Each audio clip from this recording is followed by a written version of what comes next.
W kolejnym vlogu z Nowego Jorku chcemy pokazać Wam różnorodność jego dzielnic, która jest tak duża, że czasem aż trudno wyobrazić sobie, że wciąż jesteśmy w tym samym mieście, a nie na dwóch krańcach świata. Właśnie ta różnorodność sprawia, że każdy znajdzie w tym mieście coś dla siebie. Zawitamy do miejskiej oazy, pięknych ogrodów usytuowanych na sztucznej wyspie na rzece Hudson, Little Island, by już za chwilę znaleźć się w zatłoczonych uliczkach Chinatown, które zaprasza orientalnymi smakami, świeżymi owocami morza i nawoływaniem lokalnych sprzedawców. Wystarczy przejść przez ulicę, by z Azji przenieść się na sam czubek europejskiego buta, do małych Włoch, by skosztować prawdziwie włoskiej pizzy. Kilka stacji metra i jesteśmy na Times Square. Ale czyż nie za to właśnie kochamy Nowy Jork? Za tę różnorodność? A gdy Nowy Jork Cię zmęczy, to poza miastem czeka na Ciebie znów coś innego. Inny świat. Zostańcie z nami.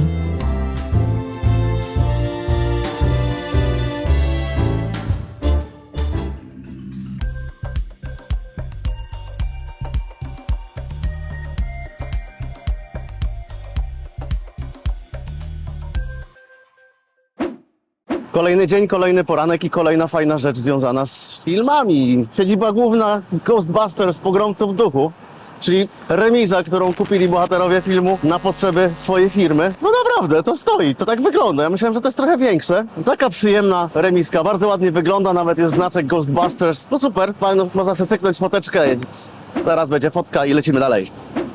Jeden z ciekawszych wieżowców na Manhattanie to ten budynek, który widzicie za moimi plecami. Jest to AT&T Long Lines Building. Tak, dobrze widzicie, ten budynek nie ma ani pół okna. Został zaprojektowany i powstał w latach 70. Zaprojektowany w 74, ale nie wiem, kiedy został dokładnie zbudowany. Na pewno w latach 70. I został pomyślany jako centrala telefoniczna AT&T. Ponoć nadal działa to jako centrala, ale też jako centrum wywiadowcze NSA, czyli Agencji Wywiadu Wewnętrznego Stanów Zjednoczonych. I budynek jest tak skonstruowany, że jest w stanie wytrzymać nawet opad nuklearny i może funkcjonować przez 2 tygodnie po wyłączeniu w ogóle z sieci kanalizacyjnej, elektrycznej, jakiejkolwiek. Wygląda tak trochę złowieszczo, przerażająco, ale jest to też ciekawe. Fajne.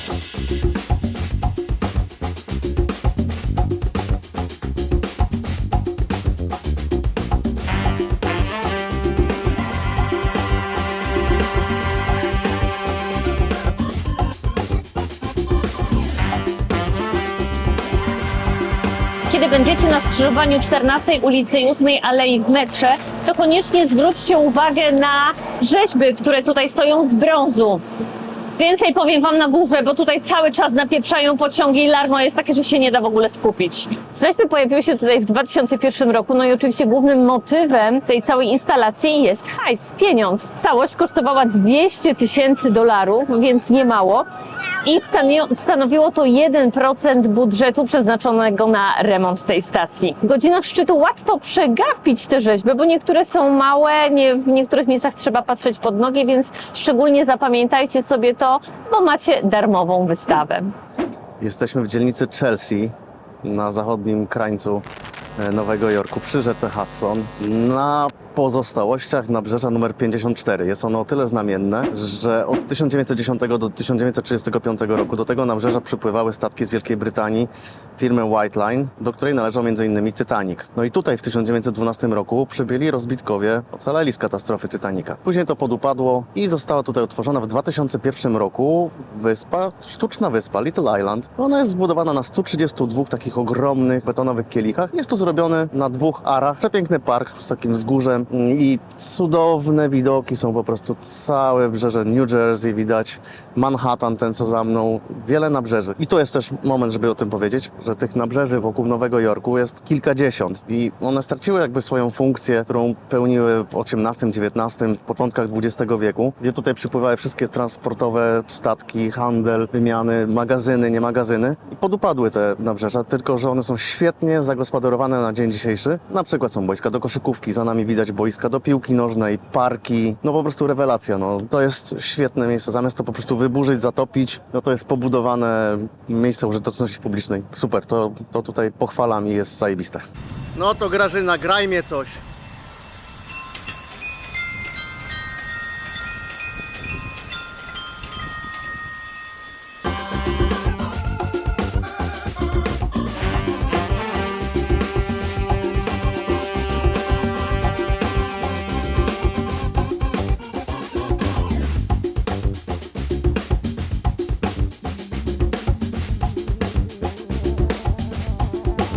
Spacerujące słonie na Chelsea to dość ciekawa instalacja rzeźb, które możecie sobie kupić. Taki dorosły słonik, każdy tutaj ma swoje imię, to jest na przykład Eddie, kosztuje $22,000, a najmniejszy taki babyk od 8,000 w górę. I całość dochodu ze sprzedaży tych rzeźb zasila konta organizacji pozarządowych, które zajmują się ochroną zwierząt nie tylko tutaj w Stanach, ale na całym świecie. Times Square bije światowe rekordy popularności wśród turystów. Jest kolorowo, gwarno i tłoczno, niezależnie od pory dnia i nocy. Chyba nie ma drugiego takiego miejsca, w którym aż tak czuć na plecach oddech komercjalizacji. Reklamy na budynkach zmieniają się jak w kalejdoskopie. Turyści liczą tu na fajerwerki, nie tylko te, których pokaz w sylwestrową noc w tym miejscu stał się już tradycją i wizytówką miasta. Na całym świecie ogląda je co roku ponad 1 miliard ludzi i każdy z tego miliarda prawdopodobnie chciałby znaleźć się tu chociaż raz. Ale my tych fajerwerków tutaj raczej nie znaleźliśmy, choć jeszcze tu wrócimy w kolejnym odcinku z Nowego Jorku. I od dzisiaj wiadomo, że Nowy Jork stoi pizzą. Gennaro Lombardi, który w 1897 roku założył sklep spożywczy, w którym sprzedawał początkowo placki pomidorowe, czyli takie ciasto, na które się kładło ser i przykrywało sosem pomidorowym, zawijane było w papier, no i takie do chwycenia, do zjedzenia. W 1905 roku otrzymał pozwolenie na prowadzenie biznesu i otworzył pierwszą pizzerię w Nowym Jorku i w ogóle w Stanach Zjednoczonych. No, taka jest oficjalna historia, natomiast została ona podważona w 2019 roku, przeprowadzono jakieś takie dokładne sprawdzanie dokumentów imigracyjnych i okazało się, że Gennaro Lombardi przybył do Nowego Jorku dopiero w 1904 roku jako 17-latek i najprawdopodobniej był po prostu pracownikiem tej restauracji, która została otwarta w 1905 roku. Założył Filippo Medione i on był właścicielem. Natomiast najprawdopodobniej po prostu Gennaro Lombardi, bo przybywszy z Neapolu, tam pobierał nauki tworzenia pizzy. Możliwe, że po prostu on ją wprowadził do tej restauracji jako pracownik, ale właścicielem był ktoś inny. Tak czy siak, jest to pierwsza pizza w Nowym Jorku i w ogóle w Stanach Zjednoczonych. Wyewoluowała w pizzę, która jest smakiem Nowego Jorku. Dobra, bierzemy. No, jest to już podobne do neapolitańskiej pizzy, bo jest takie fajne, cienkie, kruche ciasto. Dobrze wypieczone.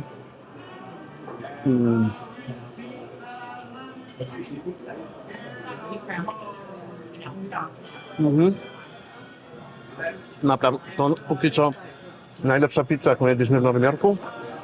A 4. czy 5. podejście do pizzy. No ale nie jest tania. No jednak za historię, za sławę się płaci. Ta pizza, ona nie jest zbyt wielka, kosztuje $31, a ceny są od 28 do chyba 35, w zależności od składników. Dlatego wzięliśmy napój. Ja mam iced tea za $3 i Kasia sangrię włoską za $10. No nic, no to trzeba to zjeść. Smak jest bajka, naprawdę. Jeżeli chcecie poczuć tą historię i przy okazji pojeść, no to do Lombardis na ulicę Mott, w Little Italy, na granicy z Chinatown. Pizza kosztowała 31, nie 31, napoje 13, razem 43, plus podatek 3,85, to jest 46,85, do tego jeszcze musi dojść napiwek, rzecz jasna, ale tak jest rozliczany ten rachunek. Jak to zobaczę rozliczenie w jakimkolwiek urzędem skarbowym, to ja jestem Karol. No ale no okej, tak to wygląda. A nie można płacić kartą, tylko gotóweczka, a w lokalu jest bankomat. Jakby wam nie brakło kasy, bankomacik, kartą nie zapłacicie. Można powiedzieć, że w różnych częściach Nowego Jorku możemy się poczuć jak w zupełnie innych krajach. No i przyszła pora na Little Italy, czyli Małe Włochy. Na ten moment Włosi są 4. mniejszością narodową w Nowym Jorku, natomiast tutaj w tej dzielnicy wcale nie było ich tak jakoś bardzo dużo. W takim kluczowym momencie to było 10 000 osób, więc można powiedzieć kropelka.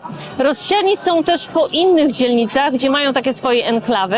Natomiast słuchajcie, my mamy szczęście do różnych imprez. I tak jesteśmy właśnie tutaj w Little Italy w drugiej połowie września, kiedy odbywa się święto świętego Januarego, który jest patronem Neapolu i w związku z tym jest pełno stoisk z włoskimi produktami, jest pyszna kawa włoska, jest oczywiście pizza, taka włoska, nie taka nowojorska, jak możecie ją popróbować w innych częściach Neapolu. Tutaj znajdziecie taką prawdziwą włoską pizzę, no i oczywiście pyszne tiramisu. Dla tych, którzy lubią sobie drinknąć, znajdzie się też aperolek.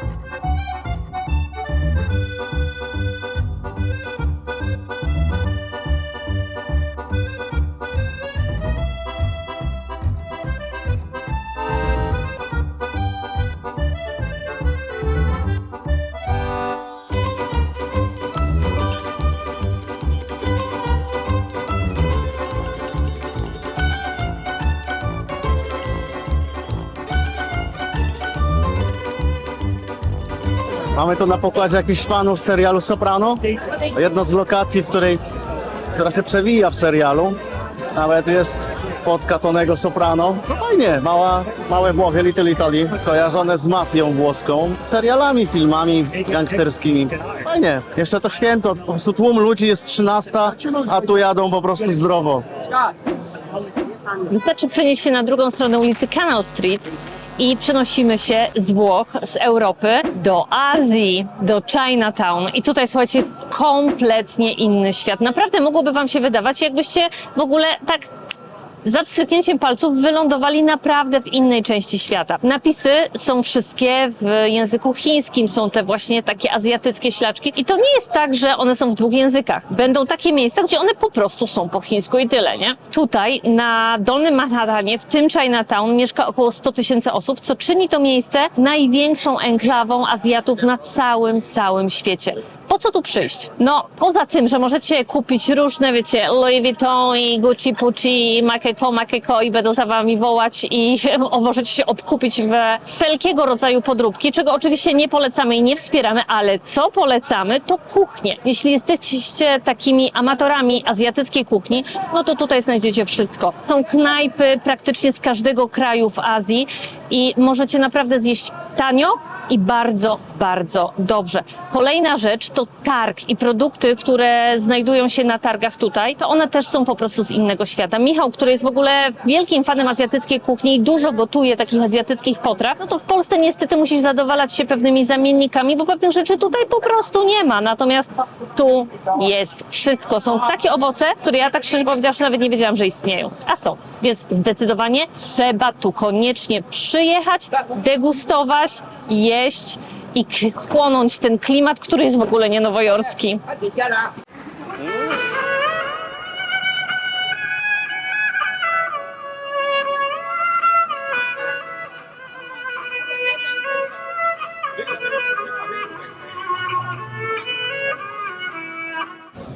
Nie kryłem się z tym, że jestem fanem natywnego jabłuszka.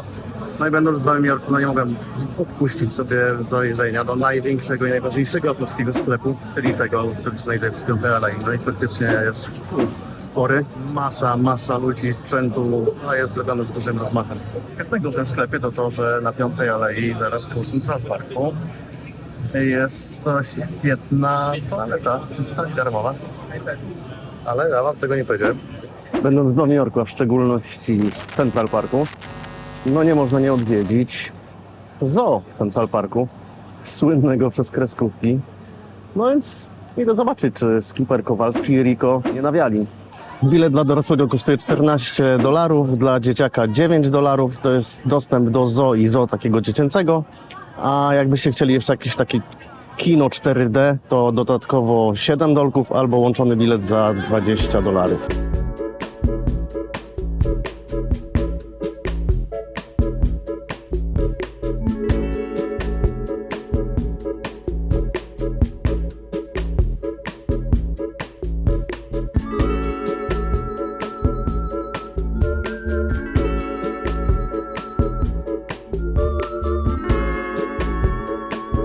Bajka chyba nie kłamała, bo pingwiny dały nogę. Są tylko jacyś ich pobratymcy, którzy niezbyt są chętni do tego, żeby uciekać czy coś kombinować. Lwa nie ma, żyrafy nie ma, hipopotama nie ma, więc chyba faktycznie lecieli do Afryki. A tak serio, to zoo jest bardzo przyjemne. Jest to w ogóle jedno z najstarszych zoo w Stanach Zjednoczonych, już otwarte w 1862 roku. Jest malutkie, co prawda, ma takie niecałe 2,5 hektara, ale bardzo przyjemnie, szczególnie w taki gorący dzień jak dzisiaj. Pomimo końcówki września 26-27 stopni jest bardzo zacienione alejki, bardzo przyjemnie się zwiedza. Mnie tak na zupełnie spokojnie zajęło to godzinę.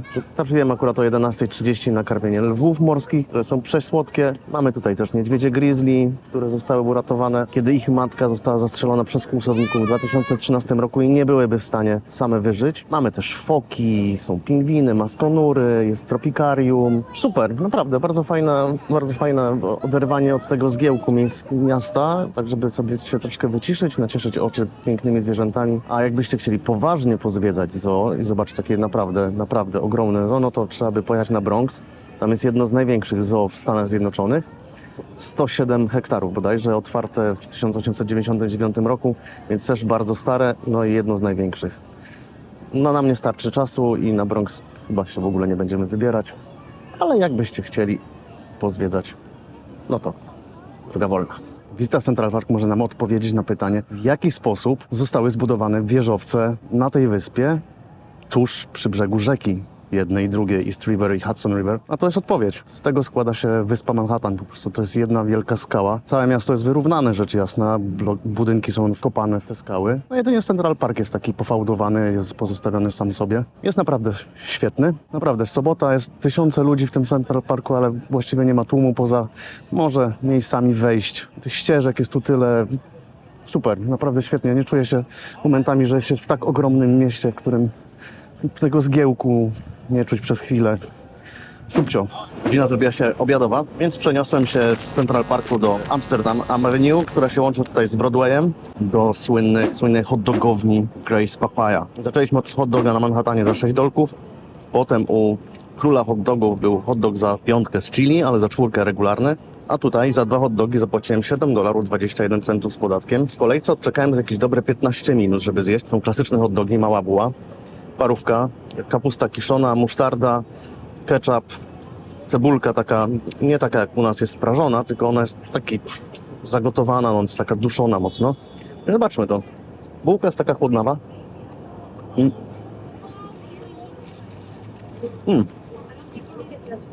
Fajna ta kapusta. Dobra parówka. No, całkiem przyzwoite. Myślę, że na jakiś czas mi starczy tego, jakie 2 hot dogi. Nawet jak nie jesteście zainteresowani, to warto tu przyjść, bo knajpka to nie jest zwykła buda, to jest knajpa po prostu budynku. Ma taki zajebiście amerykański klimat. Pełno naklejek, coś tam wisi. No, trochę wygląda brudno, bo się, że sanepid miałby to używanie, ale widać, jest popularne, ludzie jedzą, żyją. Także okej. Nie, naprawdę spoko. Także szamam to i lecimy poglądać coś kolejnego. Transportowałem się z Central Parku, z 5 Alei do Flushing w Queens przy pomocy 2 linii metra R, a potem kolejki naziemne 7. Tam za mną jest stadion New York Mets. Ja się dziwiłem, czemu ten pociąg jest tak zawalony ludźmi, ale po chwili zobaczyłem pełno koszulek takich zawodników. Po prostu New York Mets grają właśnie mecz i pełno kibiców jechało. Gdyby nie to, że najtańszy bilet kosztuje $56, to bym się przeszedł zobaczyć, jak taki mecz baseballa wygląda, pomimo, że to nudne jak fix. No ale na mecz, który mnie kompletnie nie interesuje, no szkoda trochę $56. A zmierzam do Queens Museum, żeby zobaczyć i pokazać wam przy okazji największą makietę miasta Nowy Jork. Ogromną. Składa się z prawie 900 000 elementów. Także lecę, żeby zdążyć przed zamknięciem, bo jest do 17, a jeszcze mam 20 minut na piechotę. Są na pokładzie jacyś fani facetów w czerni, Men in Black. Już będąc na Manhattanie pokazywałem siedzibę główną, headquarters Men in Black. A tu mamy coś kolejnego, co było w filmie pierwszej części. Unisphere. A tam kawałek dalej pozostałości po pawilonach, które zostały zbudowane na wystawę światową. No czyli zaparkowane statki kosmiczne. No tylko brakuje tego wielkiego robala, Willa Smitha. No byłby komplet, no ale wystarczy spojrzeć. Fajnie coś takiego zobaczyć na żywo, co się widziało wcześniej w filmie. Naprawdę ciekawe są te uczucia, znajdując te wszystkie miejscówki takie filmowe. Subcio. Dotarłem, obejrzałem. I teraz kilka słów powiem na temat tej makiety. Co prawda jest tutaj dosyć ciemno, bo te światła się zmieniają tak jak dzień i noc, ale tak czy siak jest tutaj cały czas taki półmrok. Makieta została zbudowana na wystawę światową w 1964-65, która miała miejsce właśnie w Nowym Jorku. Wówczas, kiedy powstała, była największą makietą na świecie. Tak jak wcześniej wspomniałem, składa się z niemal 900 000 elementów. Ma 30 metrów kwadratowych powierzchni. W tym 1964 to była największa atrakcja całej tej wystawy światowej, którą odwiedzało 1400 osób dziennie, no to przez 2 lata można sobie wyliczyć, ilu ludzi to obejrzało. W 1992 roku zostało wprowadzone 60 000 poprawek, ale nadal to przedstawia miasto z lat 60. Wieże World Trade Center nadal stoją. Uważam, że warto tu przyjść, tym bardziej, że przyszedłem w sobotę o 16, czyli godzinę przed zamknięciem muzeum. No i pan mi powiedział, że nie muszę nic płacić, ale mogę zostawić jakieś pieniądze tyle, ile chcę, więc dałem $2, żeby się czuć bardziej uczciwie. Normalnie bilet kosztuje około $10 na zwiedzanie tego muzeum. To taki mały bonusik, jeżeli chodzi o Queens. Co sobotę, po drugiej stronie autostrady właściwie od muzeum, koło zoo, jest taki ogromny po prostu food court. To się nazywa Queens Night Market i odbywa się co sobotę. Jest tutaj naprawdę zatrzęsienie rzeczy. Zaraz przy wejściu było polskie stoisko, żurek, szczawiowa, grzybowa, zagadałem z paniami. Właśnie powiedziałem mi, że to coś odbywa co tydzień i zaproponowałem mi, żebym poszedł do perskiej kuchni, bo mają najlepsze lody pistacjowe. A ja po tych hot dogach, które zjadłem ponad 3 godziny temu, jestem dalej pełny. No ale chyba się jakaś słodka dziurka na lody znajdzie. Idę tego poszukać, a w międzyczasie zobaczcie, jak to wygląda.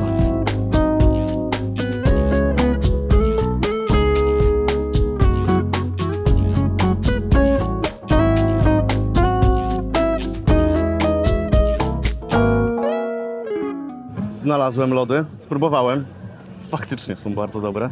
Taka porcja, ona jest solidna, naprawdę. To są 3 takie ogromne gałki. To kosztuje $6. I one są faktycznie pistacjowe, ale jeszcze z szafranem. A się Kasia zdziwi, że takie lody, bo zawsze biorę tylko waniliowe albo śmietankowe. Jestem strasznie monotematyczny w tym temacie. Ale te są naprawdę zajebiste. Tylko muszę szybko zjeść, bo jest gorące i zaraz mi się rozpuszczą. No, podsumowując, kuchnia tutaj jest niesamowita. Jakaś malezyjska, Hongkong, Jamajka, Etiopia, Szechuan. No po prostu można tutaj wpaść jak dzik w żołędzie. Tylko szkoda, że nie jestem głodny. Ale zobaczę, może przykulam się tu jeszcze wieczorem. Mam tutaj 40 minut na piechotę. Może wrócę, może nie. W każdym razie Queens i tutaj okolice parku, więc i mecz baseballa można pójść, zobaczyć makietę miasta. W sobotę wpaść tutaj na food trucki, pójść do parku, do zoo. Fajnie, naprawdę. Takie centrum tej dzielnicy, która wydaje się dosyć nudna, chociaż spokojna. A tu tyle rzeczy do zrobienia. Dobra, biorę się za te lody.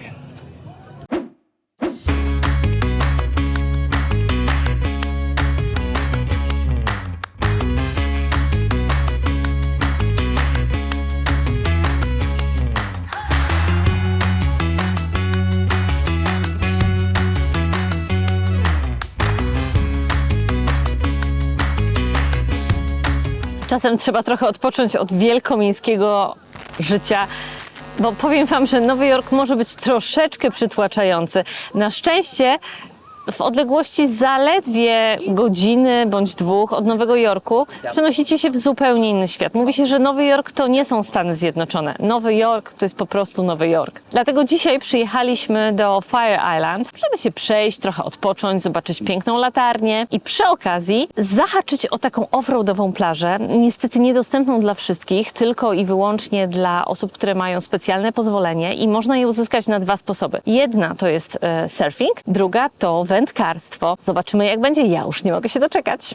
Pierwsza latarnia powstała tutaj na początku XIX wieku, ale już w 1857 roku potrzebna była nowa, 2-krotnie wyższa, bo statki, które wpływały do Zatoki Nowojorskiej, potrzebowały sygnalizacji świetlnej. Dlatego kongres przyznał dotacji na to miejsce $40,000 po to właśnie, żeby ułatwić pracę żeglarzom. No i tak latarnia stoi do dzisiaj i nadal działa. Wejście jest darmowe, możecie wejść po tych wszystkich schodach i zobaczyć sobie piękny widok tutaj na zatokę.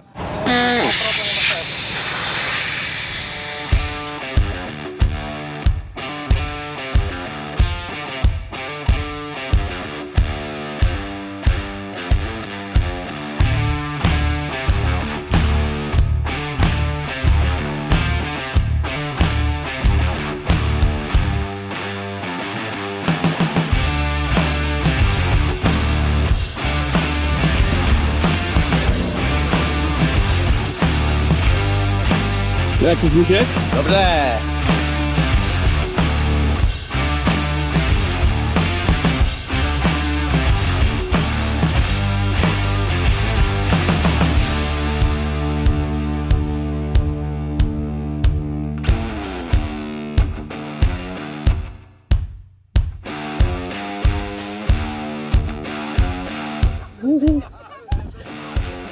Elektryki. Super elektryk na plaży. No, świetny pomysł. Najlepiej. A tu mamy stację pompowania kół.